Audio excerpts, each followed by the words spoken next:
자, 우리 신의 영역이라는 것이 있습니다. 신의 영역은 감히 인간이 침범할 수 없는 그러한 영역인 것이죠. 요즘에 그 인간 복제에 대해서 자주 이야기를 합니다. 그리고 한편에서 이야기를 하죠. 그것은 신의 영역이다. 옛날 사람들은 가뭄이 들면 기우제를 드리죠. 왜냐하면 비가 오고 안 오는 것은 신의 영역이기 때문에 그런 것이죠. 그러나 지난 2008년도에는 베이직 올림픽 개막식 때 비를 미리 내리게 했습니다. 왜냐하면 개막식 때 비가 오는 것을 막기 위해서 예정보다 일찍 비를 내리게 유도를 했던 것이죠. 그러나 사실은 이것 역시 없는 비를 내리게 하는 것은 아니고 비구름이 있는 것을 미리 조금 앞당겨서 내리게 하는 것일 뿐이죠. 그런 의미에서 그 영역은 아직까지는 신의 영역은 아닌 것으로 보여집니다. 그러나 예수 그리스도를 믿는 신앙, 그 신앙으로 우리는 사실상 신의 영역을 넘나드는 일을 허락해 주셨습니다. 우리가 주님을 만나는 것, 하나님의 임재 안에 머무는 것, 오늘 역시 성령님 우리 가운데 임하여 주시옵소서. 이렇게 기도하는 것 역시 신의 영역에 속해 있는 것입니다. 그래서 우리는 그것을 은혜라고 이야기를 하죠. 급없이 밟는 선물. 왜냐하면 그 신의 영역은 우리가 감히 들어갈 수 없는 영역. 하나님 우리가 감히 볼 수 없는, 만날 수 없는 그런 분이시기에 우리는 그것을 은혜라고 말합니다. 주님께서 우리들에게 은혜를 주셨습니다. 특별히 우리 성전 건축은 하나님의 은혜이죠. 왜냐하면 이 역시 우리가 감히 할 수 없는 부분이었기 때문에 그런 것이죠. 우리 일상 삶 가운데 우리는 자주 하나님의 은혜를 경험합니다. 은혜입니다. 우리들이 살아가는 것 그 자체가 하나님의 은혜이죠. 하나님의 아들 예수님이 이 땅에 오신 것, 특히 인간의 몸을 입고 이 땅 가운데 오신 것 역시 바로 은혜입니다. 이것은 하나님 스스로 자신이 받으신 그 신의 영역을 깨뜨리고 그 영역을 넘으시고 이 땅 가운데 오신 것입니다. 성령님의 어떤 역사심, 우리는 이것들을 자주 이야기합니다. 그래서 어떻게 보면 입에 바른 말이 되었을 수도 있습니다. 그러나 가만히 묵상을 해보면 성령님 저희들 가운데 임하여 주시옵소서라는 기도가 얼마나 엄청나고 큰 기도인지 우린 감히 측량할 수가 없다는 것이죠. 기적, 병이 고쳐지는 일, 귀신이 떠나가는 일, 어떤 능력이 행하는 일, 이 모든 것은 사실은 신의 영역인 것이죠. 그럼에도 불구하고 우리는 자주 간증을 드립니다. 병이 나았다고, 가정이 회복되어졌다고, 뭔가 치유되었다고, 모든 어떤 문제가 해결되어졌다고 우리는 간증을 합니다. 그것은 우리가 할 수 없는 일이기 때문에 간증을 하는 것이죠. 그것은 신의 영역, 하나님의 영역이 침투해서 우리들 가운데 임한 것입니다. 그래서 우리는 간증으로 하나님께 찬양하고 경배할 수밖에 없는 것이죠. 하나님은 자신의 자녀들에게, 우리들에게, 우리 한 사람 한 사람들에게 하나님의 영역, 신의 영역 가운데 초대하기를 원하십니다. 그 역시 은혜인 것이죠. 예수님께서 제자 12명의 제자들 가운데 특별히 3명의 제자 베드로, 야고보, 요한 세 사람을 데리고 변화산으로 가셨습니다. 그리고 그들에게 말씀하십니다. 너희들이 죽기 전에 하나님의 나라가 권능을 떨치며 와 있는 것을 볼 사람도 있을 것이다. 하나님의 나라가 임한 것을 볼 사람이 있다는 것이죠. 저희들 역시 그런 은혜를 주셨습니다. 특별히 니아스에 가보면 하나님의 나라가 권능으로 임한 모습을, 그 광경을 눈으로 보게 됩니다. 엄청난 일입니다. 있을 수 없는 일입니다. 신의 영역이 이 땅 가운데 핵폭탄처럼 임한 것이죠. 기적입니다. 능력입니다. 하나님의 권능입니다. 그 권능 앞에 서서 예배를 드릴 자가 아무도 없었습니다. 모든 이들이 넘어져서 엎드려서 쓰러져서 주님께 예배드릴 수밖에 없었던 것이죠. 그것이 바로 이 세 명의 제자들이 보았던 변화산의 영광, 바로 그것이었던 것이죠. 마태복음 11장 12절에 보면 세례자 요한 때로부터 지금까지 하늘나라는 힘을 떨치고 있다는 것이죠. 하나님의 나라는 힘을 펼치고 있는 것입니다. 그리고 힘을 쓰는 사람이 그것을 차지한다고 기록하고 있습니다. 천국은 침노하는 자가 빼앗느니라. 여러분들 천국을 침노하시길 원합니다. 어떻게 보면 신의 영역에 감히 우리가 도전하는 것처럼 보이지만 우리는 그것을 도전하는 것이 아니라 구하는 것입니다. 하나님의 은혜를 감히 구하는 것이죠. 그래서 이 말씀 가운데 우리는 하나 깨닫는 것이 있습니다. 바로 믿음은 실제라는 것입니다. 믿음은 막연한 것이 아니에요. 그냥 믿음은 내 마음속에 그냥 머물러 있는 어떤 것, 그런 정도가 아니라는 것입니다. 그것은 드러날 수밖에 없습니다. 그것은 또한 전해질 수밖에 없는 그 힘, 능력, 어떠한 것입니다. 생명인 것이죠. 믿음은 실제입니다. 히브리서 11장 2절에 보면 시작 함께 읽겠습니다. 선조들은 이 믿음으로 살았기 때문에 훌륭한 사람으로 증언되었습니다. 그 믿음이 증언되어진다는 것입니다. 믿음이 드러나기 시작을 한다는 것이죠. 우리가 그럼에도 불구하고 아직까지도 어떤 감동을 받으면, 하나님의 은혜를 받으면 하나님을 드러내는 일로 나가야 하는 것이죠.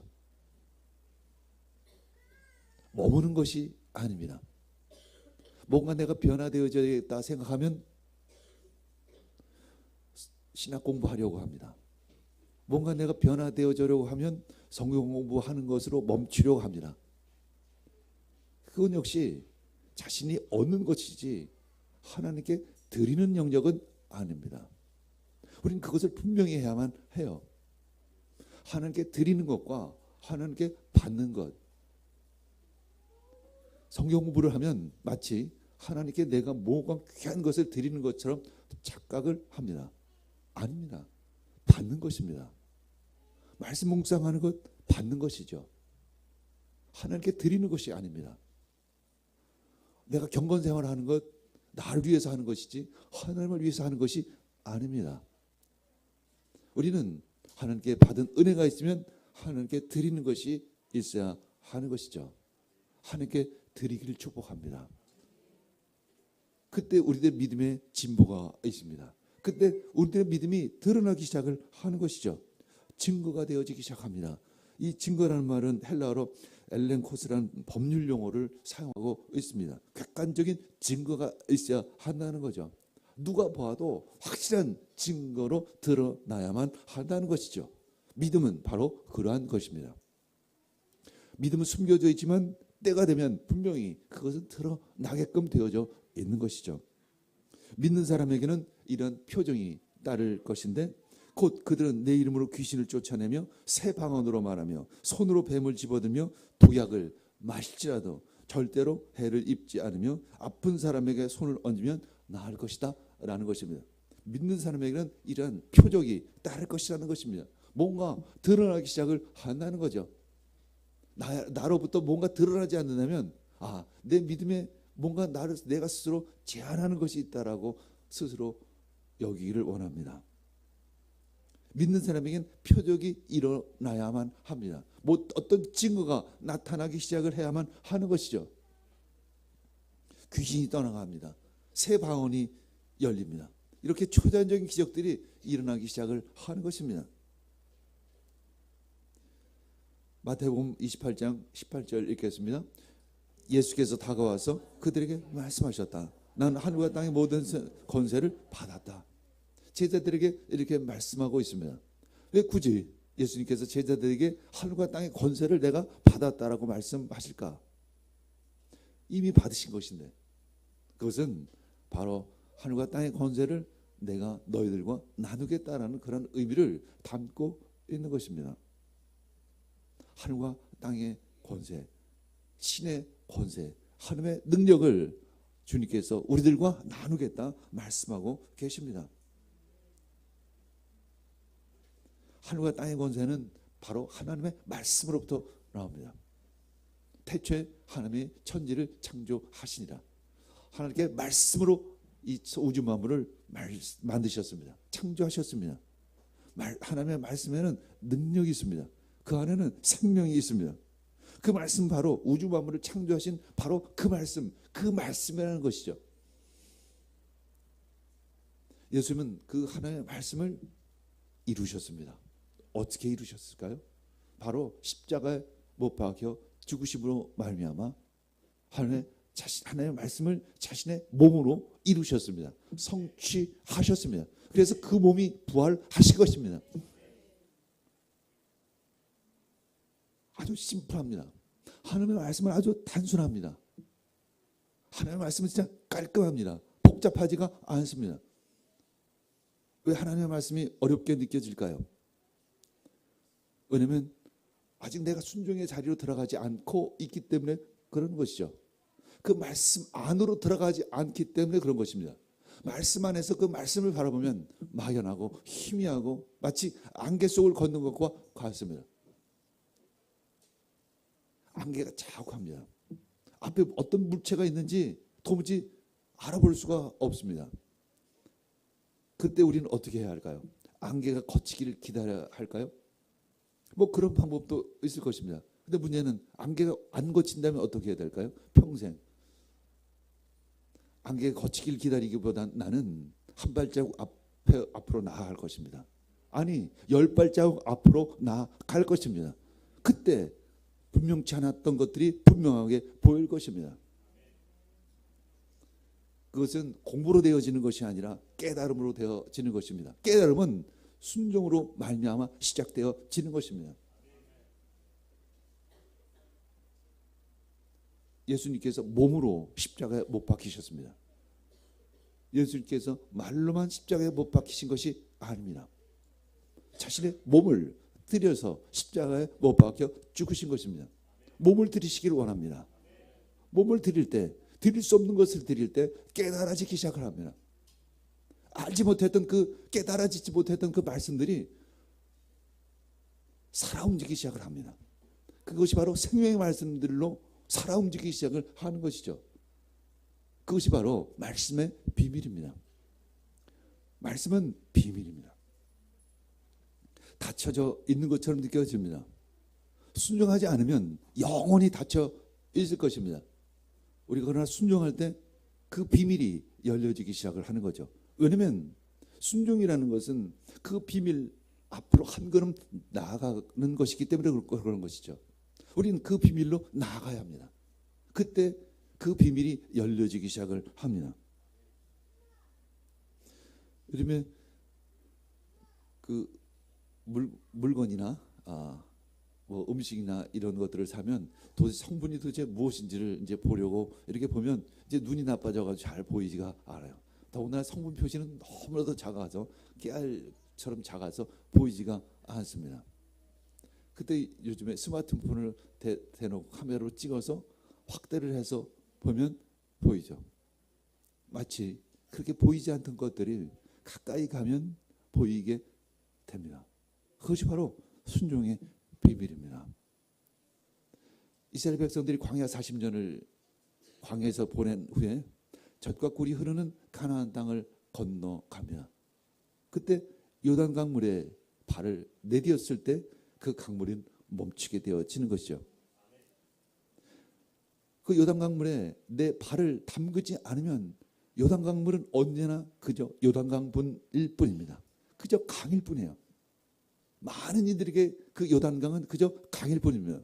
그러나 믿음으로 그 발을 내딛는 사람에게만 그 강은 기적의 강이 되기 시작을 하는 것입니다. 능력의 강이 되어지기 시작을 하는 것입니다. 그 강 속에서 기적이 일어나기 시작을 하는 것입니다. 홍해가 열리기 시작을 하는 거죠. 젖은 땅이 마른 땅으로 바뀌어지기 시작을 하는 것이죠. 그것은 순종하고 한 걸음을 딛는 사람에게만 나타날 수 있는 하늘의 비밀인 것입니다. 하늘의 영역이 침노하는 자에게 드러나기 시작을 하는 것입니다. 그래서 말씀은 바로 비밀인 것이죠. 비밀입니다. 그러나 그 말씀대로 우리가 순종할 때 그 비밀이 열려지기 시작을 해요. 그리고 그 능력이 나타나기 시작을 합니다. 하나님의 일이 바로 그러한 것 같습니다. 선교가 그렇고 성전 건축이 그렇고 하나님의 일을 하는 모든 것들이 그러합니다. 문을 열지 않으면 그 문 안에 있는 어떤 것도 볼 수가 없는 것이죠. 문을 열 때 그 안에 있던 모든 것들이 드러나기 시작을 하는 것입니다. 하나님의 권세는 이 땅에서 말씀의 권세로 역사하기 시작을 합니다. 말씀은 그래서 실제입니다. 말씀은 생명이에요. 말씀은 능력입니다. 말씀은 살아 역사하기 시작을 하는 것입니다. 그러나 어떤 얘기는 그 말씀은 그저 글자일 뿐일 경우가 너무나도 자주 있습니다. 그냥 머릿속에 새겨져 있는 그런 어떤 공부, 지식일 뿐인 경우가 자주 있습니다. 그러나 예수님은 우리에게 말씀하셨습니다. 말씀이 신이 되어 이 땅 가운데 오셨다. 이렇게 말씀하고 있습니다. 그 말씀은 우리들의 생각, 우리들의 이성의 차원을 넘는 그런 말씀인 것입니다. 우리가 흔히 알고 있는 경전, 그 종교에는 그러한 경전이 있어 라는 차원을 넘어서는 그 말씀, 그것이라는 것입니다. 말씀이 육신되어서 그 예수님께서 이 땅 가운데 오신 것입니다. 그래서 요한복음 6장 54절 읽겠습니다. 내 살을 먹고 내 피를 마시는 사람은 영원한 생명을 가지고 있다는 거죠. 바로 그것은 하나님의 말씀된 그분의 몸, 그분의 피를 의미하는 것이죠. 우리는 그분의 말씀을 먹을 때 그것은 영원한 생명이 되어지는 것입니다. 과거의 수천 년 전의 사람들은 오히려 이것을 믿기가 더 어려웠을 것입니다. 그런데 요즘 사람들은 조금 이해할 수가 있습니다. 이 과학의 영역에서조차 모든 것들이 이루어진 것이 어떤 하나의 정보라고도 이야기를 하는 것이죠. 그것에 유추해서 비교해보면 그 말씀이 어떠한 의미인지를 우리는 해석할 수 있습니다. 말씀인 것입니다. 어쩌면 우리들이 지금 보고 있는 이 물질의 세계가 어쩌면 허상일 수 있다는 것, 어쩌면 이것이 오히려 그림자일 수 있다는 것이죠. 우리가 보지 못하고 우리가 믿지 못하는 그 말씀의 세계가 진정한 눈에 보이는 것과 보다 더 분명한 영원히 있을 세계이라는 것입니다. 그것이 바로 성경이 우리에게 주시는 말씀인 것입니다. 그래서 우리가 지금 이곳에 와 있는 것입니다. 그렇지 않으면 우리가 이곳에 와 있을 이유가 없어요. 그렇지 않으면 그 보이지 않는 하나님께 찬양하고 예배드릴 이유가 사실은 없는 것이죠. 누가복음 8장 9장에서 보면 특별히 하나님 나라에 대해서 가르쳐주고 계십니다. 하나님 나라의 첫 번째는 무엇이냐면 하나님이 자연 만물까지도 통치하는 권세를 가지고 계신다는 것입니다. 이제 예수님과 제자들이 이 갈릴리 호수, 그런데 많은 이들이 그것을 호수라고 이야기하지 않죠. 바다라고 얘기를 합니다. 그만큼 넓고 자주 풍랑이 일기 때문에 그런 것이죠. 그날도 이 풍랑, 이 성경에는 광풍이라고 이야기를 하는데 광풍이 있는 가운데 예수님께서 배 밑에서 잠이 드셨습니다. 그래서 제자들은 참 두려워했었죠. 그래서 예수님께 다가가서 예수님을 깨웁니다. 선생님, 우리가 죽게 되었습니다. 그때 누가복음 8장 24절 읽겠습니다. 예수께서 깨어나서 바람과 성난 물결을 꾸짖으시니 바람과 물결이 곧 그치고 잔잔해졌다. 어쩌면 우리 이 말씀도 그냥 옛날 얘기처럼 들려질 때 수가 있습니다. 근데 도대체 왜 성경 말씀에 이런 말씀이 기록되어져 있을까? 그것은 바로 신의 영역이 우리 가운데 펼쳐졌다라는 것을 의미합니다. 하나님이 도대체 누구인가를 우리에게 보여주시고 계시는 거죠. 하나님의 나라는 도대체 어떠한 곳인지를 우리들에게 알려주기를 원하시는 것입니다. 두 번째 하나님 나라의 표적은 영의 세계조차 통치하시는 하나님의 권세를 드러내고 계십니다. 이어지는 말씀이에요. 예수님께서 이제 그 배에서 내리셨습니다. 거기가 바로 거라사 지역이었죠. 그곳에 군대 귀신 들린 자가 미쳐서 날뛰고 있었습니다. 옷도 벗고 무덤 가운데 홀로 지내고 있었어요. 마을 사람들이 하도 난리치기 때문에 쇠사슬로 그를 묶었습니다. 그러나 쇠사슬도 그를 당해낼 수가 없었습니다. 그 사람에게 들어있었던 귀신들이 예수님을 보자 하나님의 아들이시여 우리를 왜 이렇게 괴롭히십니까? 이렇게 질문을 합니다. 그리고 귀신이 이제 간구를 합니다. 그러면 좋습니다. 저 산에 다니는 그 돼지떼에게 우리들을 보내주십시오. 그때 예수님께서 그것을 허락하십니다. 그때 그러자 그 돼지떼가 비탈길에서 내려서 그 호숫가로 다 빠져 죽는 모습을 보게 됩니다. 누가복음 8장 35절 읽겠습니다. 그래서 사람들이 일어난 그 일을 보러 나왔다. 그들은 예수께로 와서 귀신들이 나가버린 그 사람의 옷을 입고 제정신이 들어서 예수의 발 앞에 앉아있는 것을 보고 두려워하였습니다. 이 복음서에 보면 이런 신적인 영역이 펼쳐진 것, 초자연적인 어떤 사건들이 너무나도 자주 등장을 합니다. 어떤 일부분이 아닙니다. 거의 3분의 1, 한 30% 정도 되는 내용이 바로 이런 하나님의 능력, 초자연적인 능력이 풀어지는 그런 말씀들이 기록되어져 있다는 것이죠. 이것은 우리가 그저 지나칠 수 없는 어떤 말씀이라는 것을 의미하는 것입니다. 그리고 또 세 번째, 치유하시는 하나님의 권세. 12의 혈루증 걸린 여인이 아주 고생 끝에 재산도 다 탕진하고 이제 어쩔 수 없이 예수님이 지나가신다는 소식을 들었습니다. 그래서 몰래 가까이 와서 그 예수님의 옷깃이라도 만지면 나을까 하고 와서는 살그머니 예수님의 옷을 만집니다. 그때 그의 옷가에 손을 대자 즉시 그 병이 회복되어졌다고 이렇게 기록하고 있습니다. 누가복음 8장 46절 읽겠습니다. 그러자 예수께서 말씀하셨다. 누군가가 내게 손을 댔다. 나는 내게서 능력이 빠져나는 것을 알고 있다. 하나님의 능력, 신적인 능력이 예수님으로부터 그녀에게 빠져나가서 그가 회복되어진 것입니다.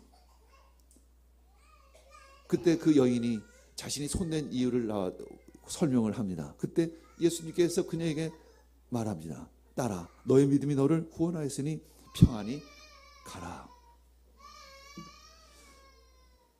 하나님 나라의 네 번째 표적이 등장을 합니다. 생명을 주시는 하나님의 권세. 여기에서는 회대행장 야이로 딸이 죽었을 때 그 딸의 집에 가서 그 손을 잡아 일으키시면서 말씀하시는 거죠. 아이야, 일어나라. 그러나 그 아이 영이 돌아와서 아이가 곧바로 일어나는 것이죠. 도대체 성경 말씀에 도대체 이런 이야기들이 기록되어져 있을까? 왜 이렇게 자주 이렇게 등장하고 있을까? 왜 예수님 그런 초자연적인 기적을 보여주시고 계신가? 바로 하나님 나라인 것입니다. 하나님 나라가 도대체 어떠한 곳인지를 우리에게 알려주기를 원하시는 것이죠. 이전에 이 말씀이 시작하기 전에 바로 전에 내 땅의 비유를 얘기하죠. 좋은 땅, 또 가시덤불 땅, 돌짝밭, 길가 등등에 떨어졌을 때 그 씨앗이 좋은 땅에는 좋은 열매를 맺지만 그렇지 않은 땅에서는 그저 시들어 죽고 만나는 것이죠. 들을 귀 있는 자는 들을지어다. 주님께서는 이렇게 말씀하고 계십니다. 이것은 사실은 상당히 무서운 말씀인 것이죠. 어쩌면 이 시간 우리에게도 이것이 말씀이 들려오는 사람도 있고 또 그렇지 않은 경우도 있을 수 있다는 거죠. 그러나 주님께서 말씀하십니다. 들을 자는 들을지어다. 들을 귀 있는 자는 들을지어다. 이렇게 말씀하십니다. 예수님께서는 제자들 부르실 때 처음 시몬의 배에 오르셨습니다. 배에 앉으셔서 무리들을 가르치기 시작을 하시죠. 그리고 예수님께서 그 말씀 가르치신 것을 그치시면서 베드로에게 말합니다. 자, 우리 깊은 데로 가자. 그리고 그물을 내려서 고기를 잡아라. 그러나 베드로는 밤새도록 고기를 잡으려고 했지만 한 마리도 잡지를 못했습니다. 선생님, 우리가 밤새도록 애를 썼으나 아무것도 잡지를 못했습니다. 그러나 선생님 말씀이니까, 어른이니까, 다시 높은 분이시니까 그 말씀을 따라 그물을 내려 보겠습니다. 그런 다음에 그대로 했습니다. 많은 고깃대가 걸려들어서 그물이 찢어질 지경이 되었던 것이죠.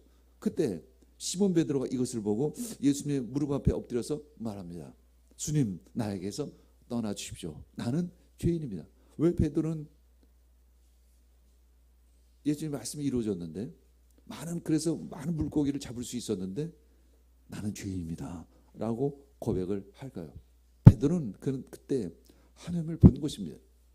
하나님의 능력이 자신을 통해서 역사한 것이 드러났던 것을 깨달은 것입니다.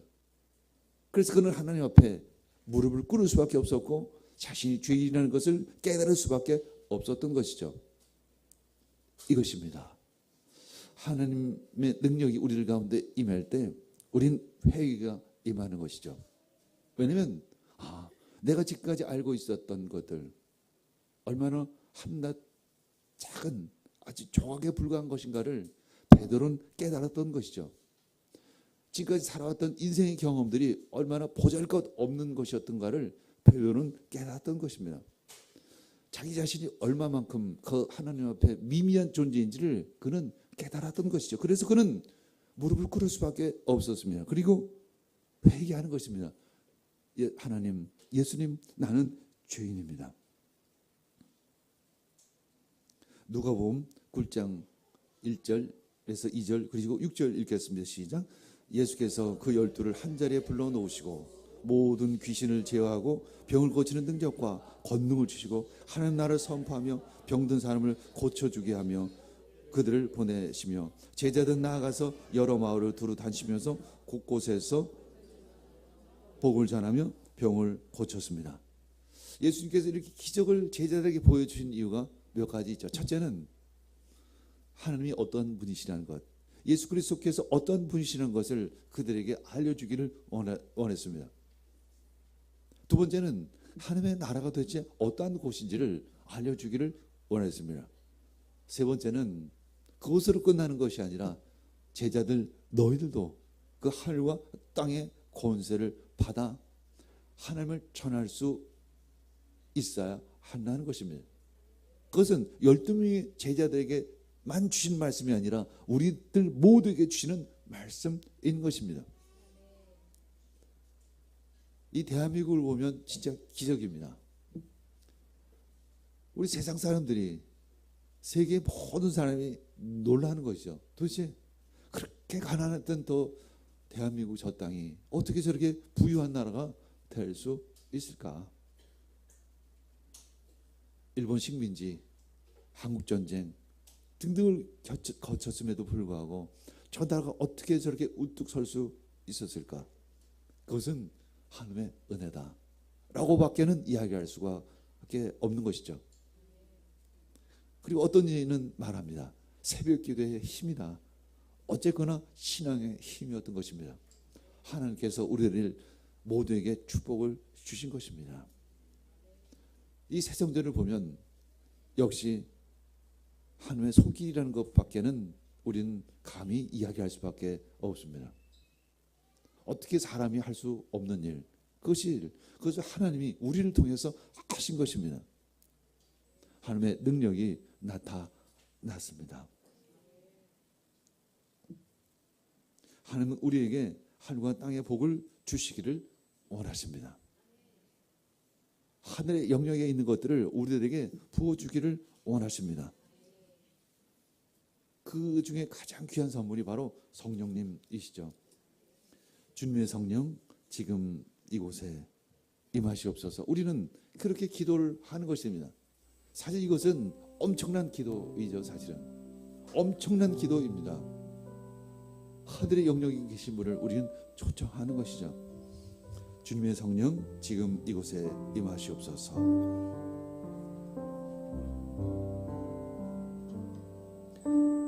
주님의 성령 지금 이곳에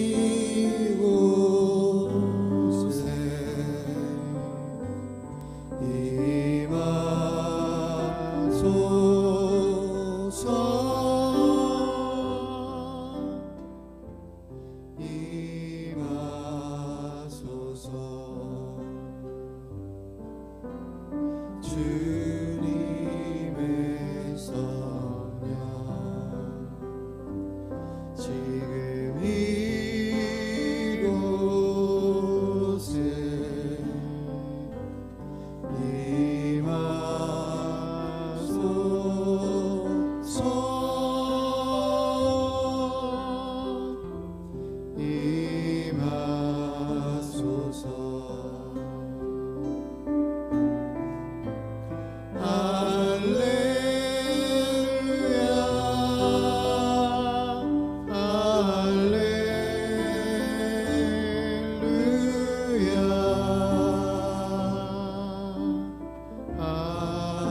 계십니다.